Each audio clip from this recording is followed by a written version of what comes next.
I'm Mark Perkins, the team lead for laboratory networks at WHO in the Health Emergencies Program.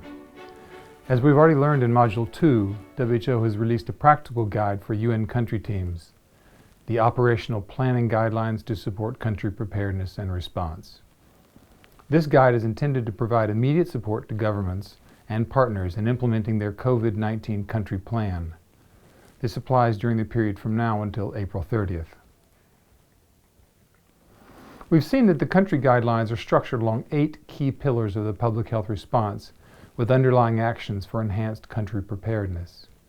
The focus today is Pillar 5, National Laboratories. With this video, we will detail the 3 levels of actions included within this pillar and describe what each implies. This is relevant at country level or sub-country level for UN country teams, governments, and partners. The goal is that after this video, you're able to conduct your own assessment using the WHO online planning tool for COVID-19. In Module 2, we covered several high-level actions of Pillar 5. We've seen that countries should prepare laboratory capacity to manage large-scale testing for the virus causing COVID-19, and that, if testing capacity does not exist at national level, samples can be sent to a regional or international referral laboratory with appropriate capacity. We also noted that in the event of widespread community transmission, surge plans should be activated to manage the increased volume of samples from suspected cases.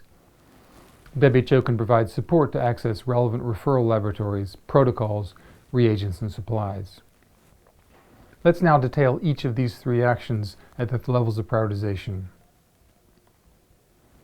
In the first level, we advise countries to establish access to designated international COVID-19 referral laboratory appointed by WHO.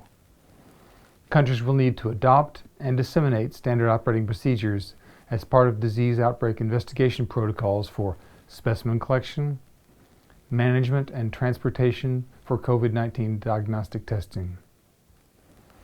It is critical that laboratory experts identify hazards and perform a biosafety risk assessment at participating laboratories. Please refer to WHO Biosafety guidelines specific for COVID-19 virus. In parallel to these actions, we advise all countries to adopt standardized systems for molecular testing, supported by assured access to reagents and kits. WHO can give advice in this regard. In the second level, key actions include collecting specimens and shipping to laboratories in the referral network. We advise that all countries share genetic sequence data from the virus and other materials according to the laboratory terms of reference. This document describes how laboratories should share information and materials. For timely data analysis, countries are advised to develop and implement plans to link laboratory data with key epidemiological data.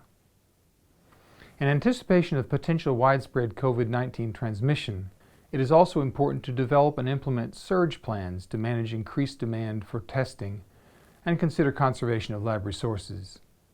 These surge plans should consider staffing, supplies, reagents, and resources required.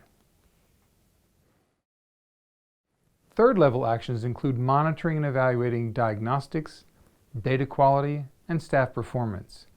The findings should be incorporated into a strategic review of the National Laboratory Plan. We should share our lessons learned. Lastly, we advise countries to develop quality assurance mechanisms for the testing they perform, for example, proficiency testing or external quantity assurance for polymerase chain reaction. Now that you've watched this video, you should be able to describe each key action in Pillar 5 and be ready to assess whether each has already been or needs to be implemented at a country or sub-country level. It's important to keep in mind that the actions presented in this video are a guide and should not supersede existing national guidance and plans. It should be used to rapidly adapt existing relevant national plans and accelerate preparedness.